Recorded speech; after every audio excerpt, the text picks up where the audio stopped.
Doctor APJ Abdul Kalam का जीवन परिचय। एपीजे अब्दुल कलाम प्रारंभिक जीवन। डॉक्टर एपीजे अब्दुल कलाम प्रारंभिक जीवन। अब्दुल कलाम जी का जन्म तमिलनाडु में रामेश्वरम के तमिल मुस्लिम परिवार में 15 अक्टूबर सन 1931 को हुआ था। इनके पिता का नाम जैनुलब्दीन था, जो समुदाय से नाव को भाड़े पर देने और बेचने का काम करते थे। कलाम जी के पिता अनपढ़ थे, पर उनकी सोच आम सोच से ऊपर थी। वह उच्च विचार के धनी व्यक्ति थे और उनके सभी बच्चों को उच्च शिक्षा देना चाहते थे। उनकी माता, जो एक घरेलू गृहिणी थी। अब्दुल कलाम कुल 5 भाई बहन थे, जिनमें 3 बड़े भाई और 1 बड़ी बहन थी। जब अब्दुल कलाम का जन्म हुआ तब उनके परिवार गरीबी से जूझ रहे थे। परिवार की मदद करने के लिए डॉक्टर एपीजे अब्दुल कलाम ने छोटी सी उम्र में ही अखबार बेचने का काम शुरू कर दिया था। स्कूल के दिनों में वह पढ़ाई में सामान्य थी, लेकिन नई चीजें सीखने के लिए हमेशा तैयार रहते थे। चीजों को सीखने के लिए वह हमेशा तैयार रहते थे और घंटे पढ़ते थे। विज्ञान विषय इनकी मुख्य और ग्रहणकर्ता विषय था। अब्दुल कलाम का प्रारंभिक शिक्षा।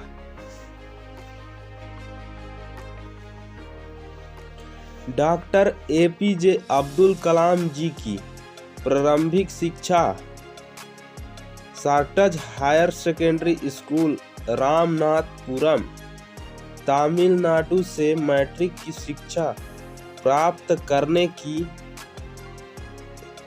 स्कूल के दिनों में वह अपने एक शिक्षक से बहुत अधिक प्रभावित थे। वास्तविक नाम आयादुरे सोलोमन था। उनके शिक्षकों का यह मानना था कि ख्वाहिश, उम्मीद और यकीन को हमेशा अपने जीवन में रखना चाहिए। इन मूल मंत्रों पर अटकलबाजी बहुत जरूरी है। इन 3 मूल मंत्रों के कारण आप अपनी मंजिल को बिना किसी काम के पा सकते हैं। इन मूल मंत्रों को अब्दुल कलाम जी ने अपने आखिरी समय तक अपने जीवन में टिका रखा।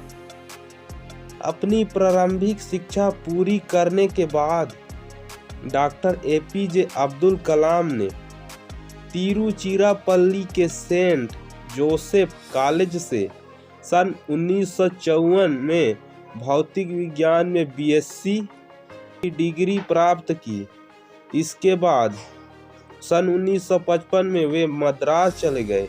कलाम जी को लड़ाकू पायलट बनना था, जिसके लिए वे एरोस्पेस इंजीनियरिंग में शिक्षा ग्रहण की, परंतु परीक्षा में 9वें स्थान पर रहे, जबकि आईएएफ ने 8वें परिणाम घोषित किए, जिसके कारण वह सफल नहीं हो पाए।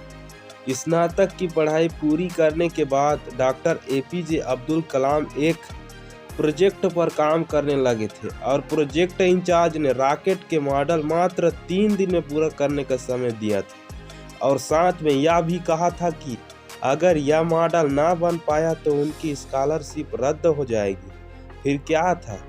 अब्दुल कलाम जी ने न रात देखी, ना ही दिन देखा, न भूख देखी, न प्यास देखी। मात्र 24 घंटे में अपने लक्ष्य को पूरा किया और रॉकेट का मॉडल तैयार कर दिया। प्रोजेक्ट इंचार्ज को विश्वास नहीं हुआ कि यह मॉडल इतनी जल्दी पूरा हो जाएगा। उस मॉडल को देखकर प्रोजेक्ट इंचार्ज भी आश्चर्यचकित हो गए थे। इस प्रकार डॉक्टर एपीजे अब्दुल कलाम ने अपने जीवन कई चुनौतियों को डटकर सामना किया। अब्दुल कलाम का career. Doctor APJ Abdul Kalam का करियर। स्नातक की पढ़ाई पूरी करने के बाद कलाम जी ने रक्षा अनुसंधान और विकास संगठन में एक वैज्ञानिक के रूप में शामिल हुए। इन्होंने प्रसिद्ध वैज्ञानिक विक्रम साराभाई के साथ भी काम किया।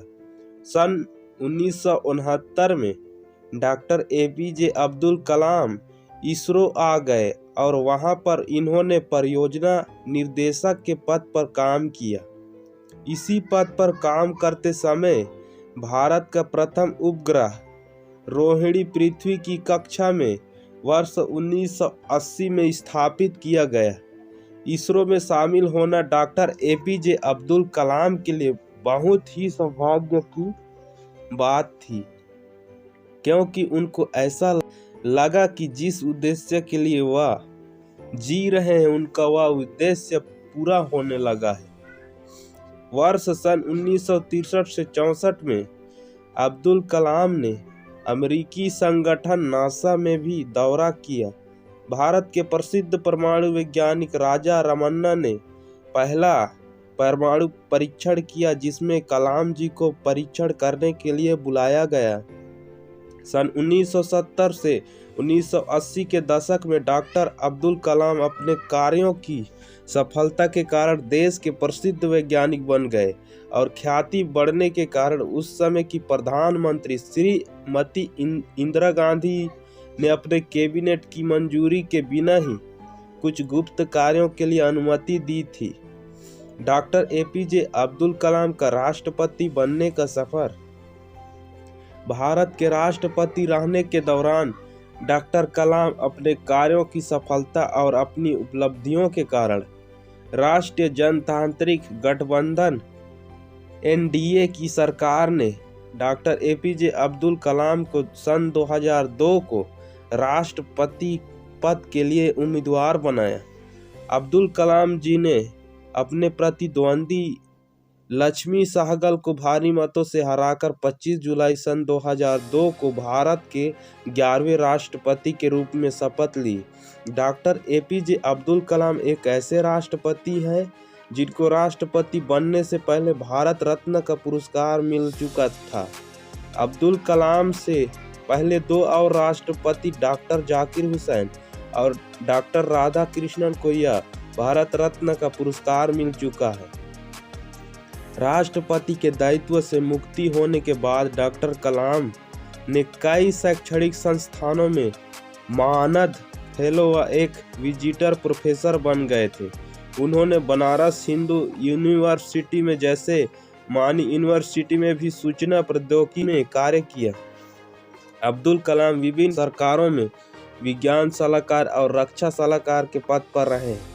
सन 1992 से 1999 तक वह मुख्य वैज्ञानिक सलाहकार और DRDO सचिव रहे। राष्ट्रपति से पहले वह PM के मुख्य सलाहकार भी रह चुके हैं। एपीजे अब्दुल कलाम 11वें राष्ट्रपति थे। साल सन 2002 से सन 2007 तक वे राष्ट्रपति रहे। अपने संपूर्ण जीवन में उन्होंने करीब 25 किताबें लिखी।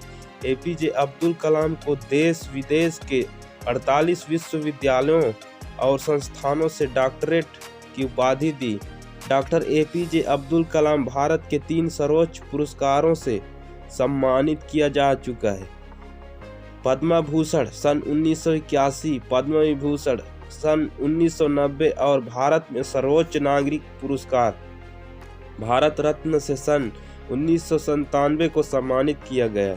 एपीजे अब्दुल कलाम की biography wings of fire an autobiography अंग्रेजी में छपी थी। हालांकि यह इतनी प्रसिद्धि हो गई कि चीनी और फ्रेंच सहित 13 भाषाओं में यह किताब छपी। एक प्रखर बुद्धि के धनी ओजस्वी वक्ता थिंक टैंक के चले जाने से उनकी कमी सदा रहेगी। ऐसे महान missile man doctor APJ Abdul Kalam का 27 जुलाई सन 2015 को IIT गुवाहाटी में संबोधित करते समय कार्डियक अरेस्ट हुआ और देहांत हो गया। जय हिंद, जय भारत।